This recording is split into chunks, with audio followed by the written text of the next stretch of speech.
আসসালামু আলাইকুম 2024 সালের এসএসসি পরীক্ষার্থীরা, আশা করি তোমরা সকলেই ভালো আছো এবং সুস্থ আছো। সবাইকে এনএসওয়ার্ল্ডে স্বাগতম।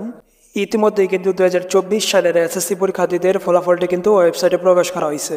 যারা এখনও ফলাফলটি চেক করতে পারোনি তারা অবশ্যই তোমরা ওয়েবসাইটে প্রবেশ করে তোমাদের ফলাফলটি চেক করে নাও। আর যদি ওয়েবসাইট থেকে ফলাফল দেখতে সমস্যা হয় সেই ক্ষেত্রে তোমরা এসএমএস এর মাধ্যমে ফলাফলটি চেক করে নিতে পারো।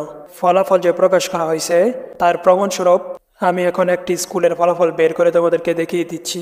প্রথমে আমি একটি ব্রাউজার ওপেন করে নিলাম এবং তারপর আমি সেখানে গিয়ে ই-বোর্ড রেজাল্ট লিখে সার্চ দিলাম। ই-বোর্ড রেজাল্ট লিখে সার্চ দেওয়ার পর প্রথমে যে ওয়েবসাইটটি আসলো এই ওয়েবসাইটটির ভিতরে আমি প্রবেশ করলাম।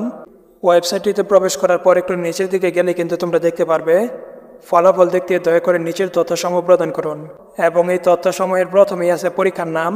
এখান থেকে আমি এসএসসি দাখিল সমমান সিলেক্ট করলাম এবং তারপর পরীক্ষার সাল থেকে 2024 সিলেক্ট করলাম এবং তারপর বোর্ডের নাম থেকে বোর্ডের নামটি সিলেক্ট করে দিলাম এবং ফলাফলের ধরন থেকে প্রতিষ্ঠানের ফলাফল সিলেক্ট করলাম এবং প্রতিষ্ঠানের ফলাফল সিলেক্ট করার পর কিন্তু আমার কাছে আরও একটি অপশন চাচ্ছে, আর সেটি হচ্ছে প্রতিষ্ঠানের EIN নাম্বার।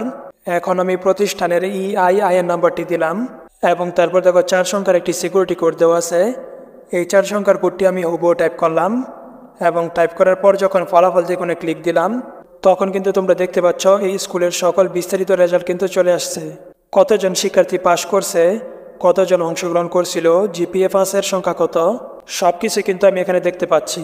এবং তারপর দেখো নিচে ভিউ রেজাল্ট নামের একটি অপশন আছে। এই ভিউ রেজাল্টে ক্লিক দিলে কিন্তু ওই স্কুল থেকে কোন রুলদারি শিক্ষার্থীটি কত জিপিএ পাইছে সব কিছু কিন্তু এখানে দেখতে পারবে। অর্থাৎ ইতিমধ্যেই কিন্তু এসএসসির ফলাফলটি প্রকাশ করা হয়েছে। তোমরা এখন পর্যন্ত যারা এসএসসির ফলাফলটি চেক করতে পারোনি তারা দ্রুত চেক করে তোমাদের ফলাফলটি দেখে নাও। আর যারা ফলাফল চেক করতে পারছো তারা কি পয়েন্ট পাইছো সেটা অবশ্যই ভিডিওর কমেন্টে জানিয়ে দেবা। আজকের মতো এখানে বিদায় নিচ্ছি, আবারও দেখা হবে নতুন আরেকটি ভিডিওতে। ততক্ষণ পর্যন্ত সকলেই ভালো থাকবে এবং সুস্থ থাকবে। আল্লাহ হাফেজ।